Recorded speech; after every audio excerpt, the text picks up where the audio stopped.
കായിക മേഖലയുടെ ഉയർത്തെഴുന്നേൽപ്പിന് സാധ്യമായ പദ്ധതികൾ ആവിഷ്കരിക്കുമെന്ന് മന്ത്രി ബിന്ദു കൃഷ്ണ. ജില്ലാ ഒളിമ്പിക് അസോസിയേഷന്റെ ആസ്ഥാനമായ ഒളിമ്പിക് ഭവൻ ഉദ്ഘാടനം ചെയ്യുകയായിരുന്നു മന്ത്രി. ലാൽ ബഹദൂർ ശാസ്ത്രി സ്റ്റേഡിയത്തിൽ മെച്ചപ്പെട്ട സൗകര്യങ്ങൾ ഒരുക്കുമെന്നും മന്ത്രി പറഞ്ഞു. കായിക മേഖലയുടെ ഉയർത്തെഴുന്നേൽപ്പിന് സാധ്യമായ പദ്ധതികൾ ആവിഷ്കരിക്കുമെന്ന് മന്ത്രി ബിന്ദു കൃഷ്ണ പറഞ്ഞു. ലാൽ ബഹദൂർ ശാസ്ത്രി സ്റ്റേഡിയത്തിൽ ഉൾപ്പെടെ മെച്ചപ്പെട്ട സൗകര്യങ്ങൾ ഒരുക്കുമെന്നും മന്ത്രി വ്യക്തമാക്കി. ജില്ലാ ഒളിമ്പിക് അസോസിയേഷൻ ആസ്ഥാനമായ ഒളിമ്പിക് ഭവൻ കൊല്ലത്ത് ഉദ്ഘാടനം ചെയ്യുകയായിരുന്നു മന്ത്രി.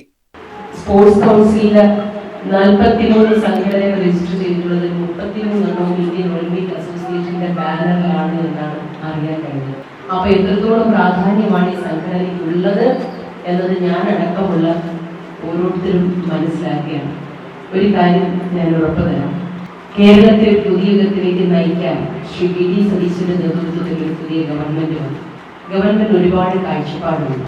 നമ്മുടെ നാടിനെ കുറിച്ച് ഒരുപാട് സ്വപ്നങ്ങളിൽ കായിക കേരളവും എഴുതുന്നുണ്ട്.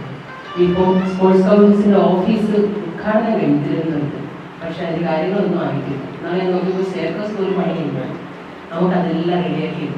അതുപോലെ നമ്മുടെ കൊല്ലത്തിനും കായിക ഇനങ്ങളിൽ ഗെയിംസ് ആയിക്കോട്ടെ സ്പോർട്സ് ആയിക്കോട്ടെ പരമാവധി സഹായം ചെയ്ത് നമ്മുടെ കുഞ്ഞുങ്ങളെ വളർത്തിയെടുത്ത് നാടിൻ്റെ അഭിമാനമായി നാടിനെ ഒരു മുതൽക്കൂട്ടായി വളർത്തണം. എല്ലാ സ്പോർട്സിനെയും ഗെയിംസിനെയും നമുക്ക് വളർത്തിയെടുക്കണം.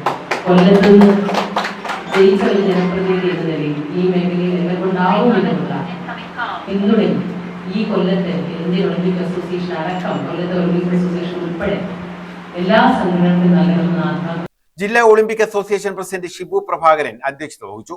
ജില്ലാ panchayat president doctor R Lathadevi, mayor A K Hafeez, Kundara ഗ്രാമപഞ്ചായത്ത് president Sindhu Gopan, councillor Praveen Kumar, secretary R Jayakrishnan, S Vijayan, K Ramabhadran തുടങ്ങിയവർ പങ്കെടുത്തു.